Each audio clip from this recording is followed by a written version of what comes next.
नमस्कार दोस्तों, मैं सौरभ कुमार चाणक्य एडू पॉइंट में आप सभी का हार्दिक अभिनंदन करता हूं, स्वागत करता हूं। दोस्तों, जैसे कि मैंने कल एक अनुच्छेद पर एक वीडियो बना करके जो है कि अपलोड किया था, तो आप लोगों ने देखा होगा। तो आज जो है कि उसका दूसरा पार्ट मैं लेकर के आया हूं। तो आज जो है कि हम लोग देखेंगे, उसमें ये बहुत ही महत्वपूर्ण अनुच्छेद है जो कि आपके सभी प्रतियोगी परीक्षाओं में पूछे जाते रहे। यहाँ से प्रश्न जो है कि बहुत ही पूछे जाते हैं, तो आप लोग ध्यान देंगे। साथ ही साथ हमारे चैनल को आप लाइक करेंगे, शेयर करेंगे और अपने दोस्तों के साथ में जो है कि शेयर करेंगे और इसको सब्सक्राइब कर लें, ताकि आपको जो है कि मैं कोई भी वीडियो अपलोड करूँ तो उसका नोटिफिकेशन आपको जो है कि मिल सके। तो चलिए आइए देखते हैं आज के जो है कि महत्वपूर्ण अनुच्छेद को। सबसे पहले राष्ट्रपति महोदय से हमें जो है कि दो अनुच्छेदों को याद रखना है, क्योंकि यहाँ से बार बार जो है कि आपके प्रश्न जो है कि बनते रहते हैं। ये अनुच्छेद 63 और अनुच्छेद 64, इसको जो है कि याद रखना है आपको। अनुच्छेद 63 से पूछा जाता है कि इसमें जो है कि पद का उल्लेख किया गया। किसका उल्लेख किया गया? पद का, कि भारत के एक राष्ट्रपति होंगे। इस बात का जो उल्लेख किया गया, किसमें किया गया? अनुच्छेद 63 में किया गया है दोस्तों। साथ ही साथ अनुच्छेद 64 में कहा गया है कि भारत के उपराष्ट्रपति, भारत के जो उपराष्ट्रपति होंगे, वही राज्यसभा के सभापति होंगे, वही राज्यसभा के सभापति होंगे। भारत के उपराष्ट्रपति राज्यसभा के सभापति होंगे। और इस बात का जो उल्लेख किया गया वो किस अनुच्छेद में किया गया है? अनुच्छेद 64 में किया गया है दोस्तों। तो आप लोग जो है कि इसको याद रखेंगे, ठीक है। तो अगला देखिए, हमें उपराष्ट्रपति से कितने अनुच्छेद याद रखने हैं? दो, 63 और 64। 63 में पद का उल्लेख किया गया है और 64 में भारत का उपराष्ट्रपति जो है कि जो उपराष्ट्रपति होगा वही भारत का क्या होगा? राज्यसभा का सभापति होगा। और आप लोगों को जैसा कि मालूम है कि राज्यसभा के उपराष्ट्रपति के लिए वेतन इनको नहीं दिया जाता है। इनको जो वेतन दिया जाता है वो राज्यसभा के सभापति के रूप में कार्य करने के लिए इनको वेतन दिया जाता है। इनको उपराष्ट्रपति के रूप में कार्य करने के लिए वेतन नहीं दिया जाता है। आगे देखिए, हमारा जो प्रधानमंत्री महोदय हैं, प्रधानमंत्री महोदय से भी हमारे दो अनुच्छेद जो है कि बार बार पूछे जाते हैं और यही महत्वपूर्ण है। अनुच्छेद 74 और अनुच्छेद क्या? 75। अनुच्छेद 74 में कहा गया है कि राष्ट्रपति को उनके कार्यों में सहायता देने के लिए एक मंत्री परिषद होगा, एक मंत्री परिषद होगा। और ये मंत्री परिषद होगा, इसका उल्लेख जो किया गया है दोस्तों वो किस अनुच्छेद में किया गया है? अनुच्छेद 74 में किया गया है। और अनुच्छेद 75 में क्या कहा गया है कि इस मंत्री परिषद का जो अध्यक्ष होगा, जो मंत्री परिषद का जो प्रमुख होगा वो क्या होगा?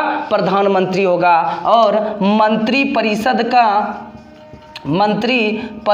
का जो अध्यक्ष होगा वो कौन होगा? मंत्री परिषद का अध्यक्ष कौन होगा? वो प्रधानमंत्री होगा। मंत्री परिषद का अध्यक्ष कौन होगा दोस्तों?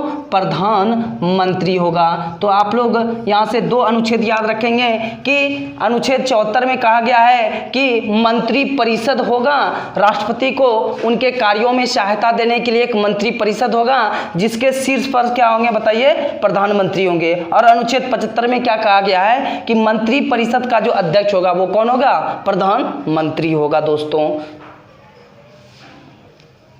दोस्तों, जैसा कि हम लोग देखें कि अनुच्छेद 75 में मंत्री परिषद का अध्यक्ष कौन होगा? प्रधानमंत्री होगा।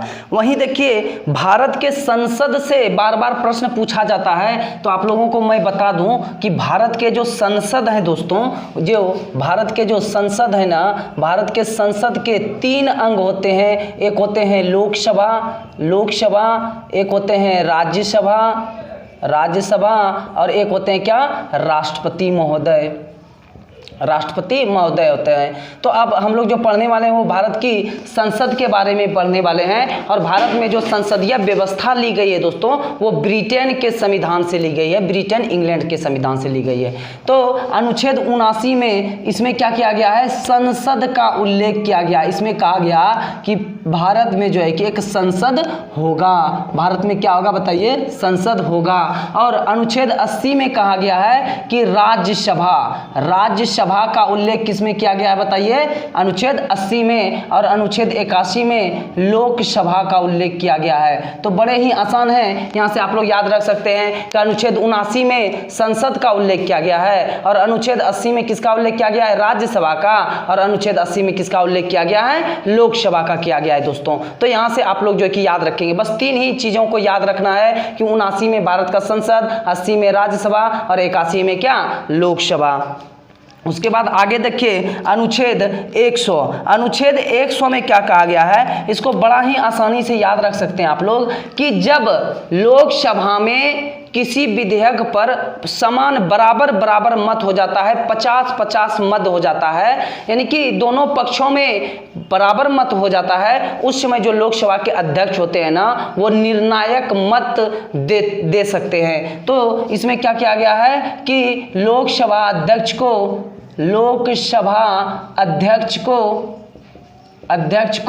निर्णायक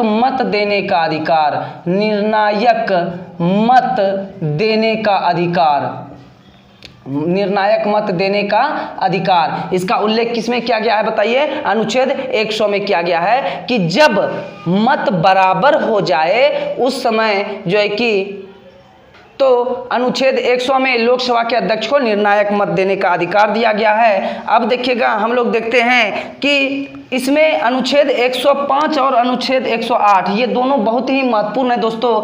अनुच्छेद में 105 में संसद को कुछ विशेषाधिकार दिए गए हैं, तो संसद के विशेषाधिकारों का जो उल्लेख किया गया है वो अनुच्छेद 105 में किया गया है। अरे आप लोग डिमोटिवेट हो रहे हैं क्या? नहीं, थकना हारना नहीं है, जब तक मंजिल तक नहीं पहुंचेंगे तब तक रुकना नहीं है, ठीक है, तब तक रुकना नहीं है। कि रहे तिरंगा आंखों में मां भारती का सम्मान होना चाहिए, स्वतंत्र भारत में गणतंत्र का सम्मान होना चाहिए, रहे किसी मजहब किसी देश में आप, दिल में सबसे ऊपर हिंदुस्तान होना चाहिए। आइए दोस्तों, हम अपने देश के लिए कुछ करने वाले, आप लोग तो देश के नौजवान सिपाही हैं, आप लोग अभी थक जाएंगे तो कैसे होगा। आइए हम लोग बात कर रहे थे अनुच्छेद 105 का, कहते हैं कि इसमें जो है संसद के विशेषाधिकार, संसद को क्या क्या विशेषाधिकार दिया गया है, इसका जो उल्लेख किया गया है वो किसमें किया गया है, अनुच्छेद 105 में। तो इसमें क्या लिखेंगे कि संसद का विशेषाधिकार का उल्लेख किया गया है दोस्तों। इसमें संसद का विशेषाधिकार का उल्लेख किया गया है। वहीं अनुच्छेद 108 की बात करें कि जब दोनों सदनों में, दोनों सदन कौन से, आपको बताएं कि संसद के 2 सदन होते हैं, एक तो हो गया आपके लोकसभा, एक क्या हो गए, लोकसभा, संसद के 2 सदन, एक तो हो गया भैया लोकसभा और एक हो गया क्या, राज्यसभा। जब इस दोनों सदनों में किसी विधेयक को लेकर के विवाद हो जाए, गतिरोध उत्पन्न हो जाए, उस समय राष्ट्रपति महोदय को यह अधिकार है कि वो दोनों सदनों की संयुक्त अधिवेशन को बुला सकते हैं, दोनों सदनों की संयुक्त अधिवेशन को बुला सकते हैं अनुच्छेद 108 के तहत। तो आप लोग यहां पर देखेंगे कि दोनों सदनों का संयुक्त अधिवेशन हो सकता है अनुच्छेद 108 के तहत। आपसे पूछ ले कि ये अनुच्छेद 108 के तहत जो संयुक्त अधिवेशन बुलाता कौन है, तब आप लोग कहिएगा दोस्तों है राष्ट्रपति। कौन बुलाता है? राष्ट्रपति बुलाता है। लेकिन जो इसकी अध्यक्षता करते हैं दोस्तों, वो लोकसभा अध्यक्ष करते हैं। कौन करते हैं? लोकसभा अध्यक्ष ही इसका क्या करते हैं? अध्यक्षता करते हैं दोस्तों। तो आप लोग याद रखेंगे, बहुत ही महत्वपूर्ण प्रश्न है कि दोनों सदनों का संयुक्त अधिवेशन किसके तहत होता है? अनुच्छेद 108 के तहत। बुलाता कौन है? तो राष्ट्रपति महोदय बुलाता है। और इसकी अध्यक्षता कौन करता है? तो लोकसभा अध्यक्ष इसकी अध्यक्षता करता है। आप लोग यहां से याद रखेंगे। साथ ही साथ आप लोग यहां पर देख रहे हैं कि अनुच्छेद 110, तो अनुच्छेद 110 में जो है कि धन विधेयक का उल्लेख किया गया है। धन विधेयक का उल्लेख किया गया है। जो धन से संबंधित विधेयक होता है दोस्तों, उसको धन विधेयक कहते हैं। आप लोग फिलहाल यहां से यही याद रखें कि अनुच्छेद 110 में धन विधेयक का उल्लेख किया गया है। आगे बढ़िए, तो आप लोग जैसा कि देख रहे हैं अनुच्छेद 112, तो इसमें जो है कि बजट का उल्लेख किया गया है। किसका? बजट का उल्लेख किया गया है। वैसे दोस्तों समान बोलचाल की भाषा में हम लोग यहां पर बजट का उपयोग जो है कि कर लेते हैं, लेकिन हमारे संविधान में 112 अनुच्छेद में बजट शब्द का उल्लेख नहीं किया गया है। इसमें वार्षिक वित्तीय विवरण का उल्लेख किया गया है। किसका? वार्षिक वित्तीय वित्तीय विवरण, उसमें जो आपको लिखा हुआ मिलेगा अनुच्छेद 112 में, उसमें लिखा हुआ मिलेगा कि वार्षिक वित्तीय विवरण, उसमें बजट सबका उल्लेख नहीं किया गया है, तो आप लोग याद रखेंगे। तो अनुच्छेद 112 क्या हो गया, वित्तीय विवरण से संबंधित। आइए एक बार हम लोग रिवीजन करते हैं कि उपराष्ट्रपति से 2 अनुच्छेद याद रखेंगे कि 63 और 64। 63 में उनके पद का उल्लेख और 64 में भारत का उपराष्ट्रपति ही राज्यसभा के क्या होंगे, सभापति होंगे। और आप लोगों को यह बात मालूम होना चाहिए कि उपराष्ट्रपति होने के लिए वेतन नहीं मिलता है, उनको राज्यसभा के सभापति होने के लिए वेतन मिलता है। और प्रधानमंत्री से भी 2 अनुच्छेद याद रखेंगे दोस्तों, अनुच्छेद 74 और क्या, अनुच्छेद 75।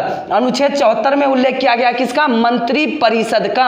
उसमें कहा गया कि राष्ट्रपति को सलाह देने के लिए एक मंत्री परिषद होंगे। और अनुच्छेद 75 में कहा गया कि मंत्री परिषद का जो प्रधान होगा, जो उसका अध्यक्ष होगा, वो कौन होगा, प्रधानमंत्री होगा। वही बात की हम लोग संसद की, तो 79 में संसद और 80 में राज्यसभा और 81 में क्या, लोकसभा, जैसा कि आप लोग यहाँ पर देख पा रहे हैं। उसके बाद देखिए अनुच्छेद 100, तो इसमें बताए कि जब मत 50-50 हो जाए, दोनों पक्षों में बराबर मत हो जाए, तो उस समय लोकसभा अध्यक्ष को यह अधिकार है कि वो निर्णायक मत दे सकते हैं। उसके बाद 105 में संसद को जो विशेषाधिकार प्रदान किया गया है, तो उसके बारे में उल्लेख किया गया है। और अनुच्छेद 108 में बताए कि राज्यसभा और लोकसभा में जब गतिरोध उत्पन्न हो जाए, तो उस समय राष्ट्रपति महोदय जो है कि दोनों सदनों की संयुक्त बैठक बुलाते हैं और इसकी अध्यक्षता जो करते हैं वो कौन करते हैं, लोकसभा अध्यक्ष करते हैं। ठीक है। अनुच्छेद 110 में धन विधेयक का उल्लेख किया गया है और अनुच्छेद 112 में बजट का, लेकिन हमारे संविधान में बजट सब का उल्लेख नहीं किया गया है, वहां पर वार्षिक वित्तीय विवरण का उल्लेख किया गया है। तो आप लोग जो है कि इसको याद रखेंगे। दोस्तों आपको ये वीडियो कैसा लगा, आपके लिए ये वीडियो बहुत ही हेल्पफुल रहेगा। हाँ, होली के जो है कि छुट्टी के अवसर पर जो है कि हम ये वीडियो बना रहे हैं, तो आप क्या करेंगे कि इसको लाइक करेंगे, साथ ही साथ अपने दोस्तों के साथ में शेयर करेंगे और सब्सक्राइब कर लेंगे, ताकि हम कोई भी वीडियो डालें तो आपको जो है कि इसका नोटिफिकेशन मिल सके। दोस्तों तो मैं आपके लिए ये कदम उठा रहा हूं, जो कि जो भी महत्वपूर्ण अनुच्छेद है उसको मैं आपको याद करवा दूं। आप लोग इसका रिवीजन करते रहें। धन्यवाद। तो दोस्तों ये आप लोगों ने देखा कि ये आपके महत्वपूर्ण अनुच्छेद है। अच्छा, और आपके जो है कि यहाँ से क्या क्या प्रश्न बनते हैं, आपसे पूछ लेता है कि हमारे जो भारतीय संसद हैं उसके प्रथम सदन कौन सा है, ये बार बार पूछा जाता है, और उच्च सदन कौन सा है। तो आप लोग याद रखेंगे दोस्तों कि ये जो है ना, ये जो राज्यसभा है ना, इसको बोलते हैं हम लोग उच्च सदन। कौन सा सदन बोलते हैं, उच्च सदन बोलते हैं। और ये जो लोकसभा है ना, इसको बोलते हैं निम्न सदन। सॉरी दोस्तों, जो है कि अभी मौसम चेंज हो रहा है, इसीलिए इसको बोलते हैं निम्न सदन। तो लोकसभा को बोलेंगे कौन सा, निम्न सदन बोलेंगे। इसको बोलेंगे जनता का सदन। इसको क्या बोलेंगे, जनता का सदन भी इसी को बोलते हैं। इसको आम सदन भी बोलते हैं, इसको लोकप्रिय सदन भी बोलते हैं दोस्तों। तो आप लोग यहां से याद रखेंगे। और राज्यसभा को उच्च सदन बोलते हैं, ठीक है, द्वितीय सदन बोलते हैं। तो यहां से राज्यसभा से आपसे प्रश्न पूछे जाते हैं। साथ ही साथ हम अब अगली वीडियो में जो और भी महत्वपूर्ण अनुच्छेद बच गए उसको लेकर के आऊंगा। उसके बाद जो है कि मैं पुनः क्या करूंगा कि आपको जो है कि अलग अलग सेपरेट मौलिक अधिकार, राज्य के नीति निर्देशक तत्व, इन सब सारे चीजों पर जो है कि वीडियो बना करके मैं डालूंगा। ठीक है, मैं देखता हूं कि आपका कैसा प्यार मिलता है, उसके बाद हम लोग इस पे और काम करेंगे। आप लोग वीडियो को बार बार देखते रहेंगे, ठीक है, रिवीजन करते रहेंगे। धन्यवाद। आप सभी को होली की बहुत बहुत शुभकामनाएं।